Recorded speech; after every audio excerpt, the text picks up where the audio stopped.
Welcome back to the A.I.P channel where anything is possible. Well, we'll talk about anything and everything your heart's desire. Tonight, we're going into the archives of one of the most audacious and comprehensive government infiltrations in American history. It's a story that involves a powerful and some would say secretive organization, a former high-ranking government official, and a whole lot of typewriters. We're talking about Operation Snow White, the Church of Scientology's massive multi-year conspiracy to infiltrate and clean out negative records from the government agencies around the world.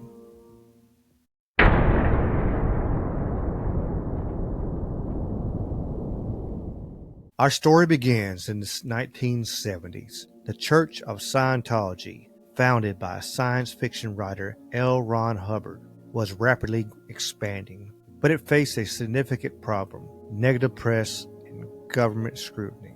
Agencies like the IRS and the FDA were investigating the church's tax-exempt status and its health claims, while others like the FBI were building files on its activities. In the eyes of the church leadership, these weren't legitimate investigations. They were part of a vast conspiracy to persecute the organization. Hubbard, through his internal guardian office, decided on a radical solution. They would not just defend themselves, they would go on to the offensive.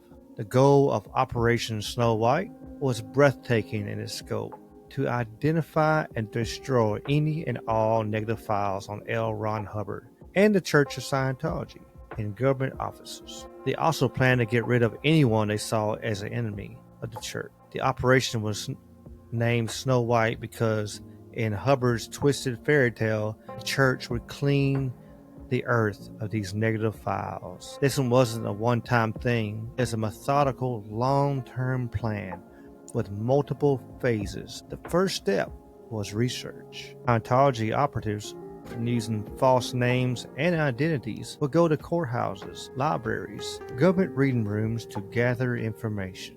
They meticulously compiled lists of government agencies, key personnel, and the physical locations of sensitive files. They even went so far as to befriend government clerks to get access to internal phone directories and organizational charts. They weren't just looking for files, they were looking for weak points. Who was a security risk? Who could be bribed? Who was disgruntled with their job? This intelligence gathering phase laid the groundwork for what was to come.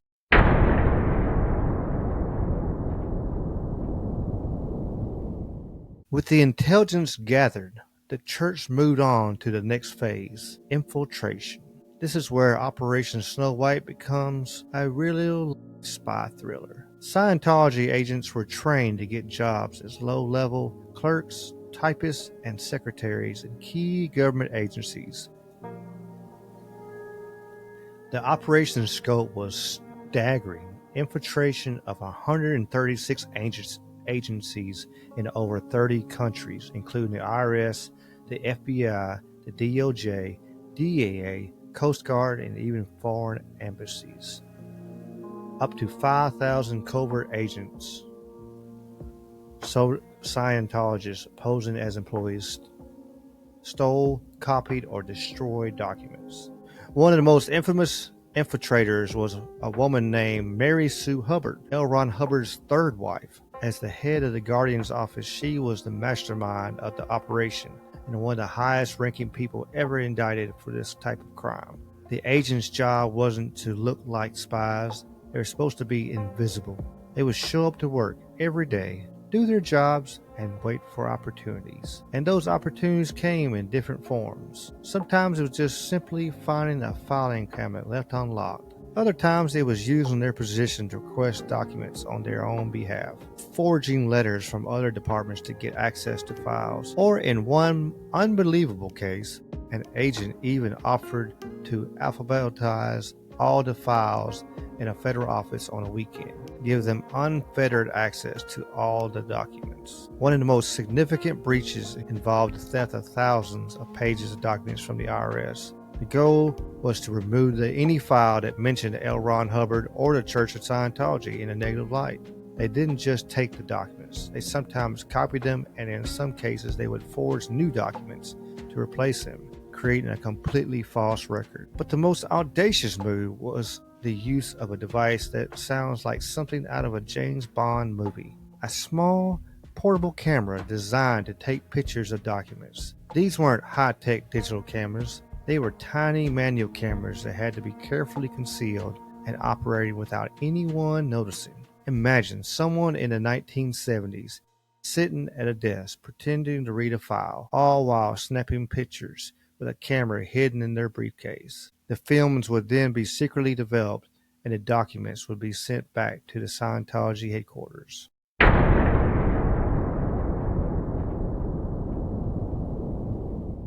For years, Operation Snow White went undetected.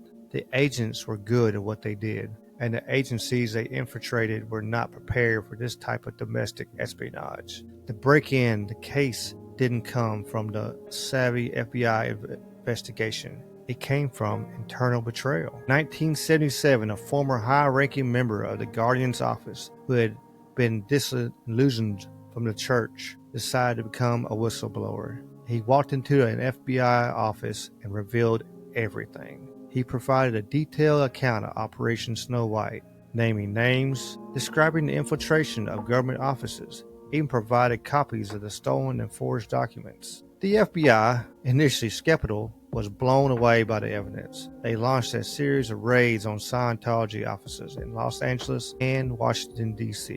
What they found was staggering. They seized over 48,000 documents, including plans for the operation, memos detailing the infiltration efforts, and lists of enemies of the church. They even found evidence of a second, even more secretive operation called Free Winds, which involved a plot to discredit a high-level government official who was investigating the church. The evidence was overwhelming. In 1979, a federal grand jury indicted 11 high-ranking church officials, including Mary Sue Hubbard. The charges were serious: conspiracy, theft of government documents, and burglary.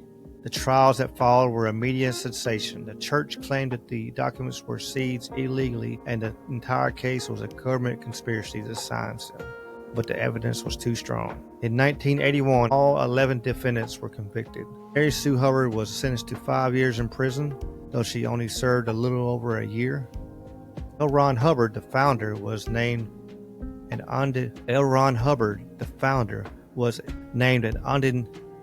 unindicted co-conspirator and went into hiding, never to be seen in public again.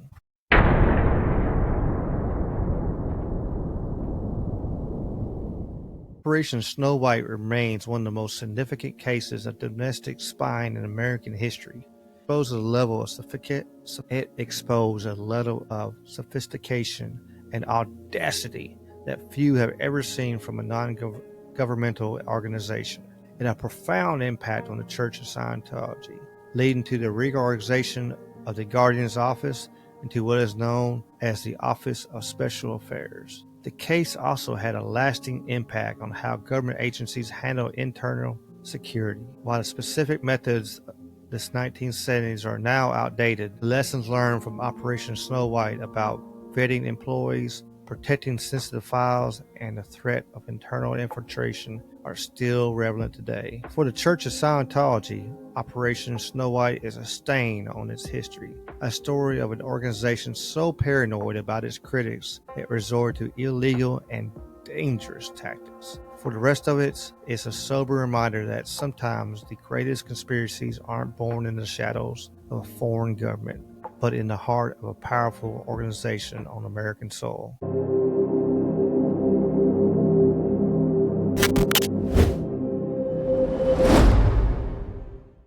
What do you think about that one tonight? It's a little bit shorter, but, it's a still interesting story of, how people actually were able to infiltrate so many high level. Could it happen again today? Anything's possible. Please check out the links in the description. Join the Discord and come have fun talking conspiracies and sharing memes. As always, y'all keep on keeping on, and the peace and chicken grease. Y'all be good.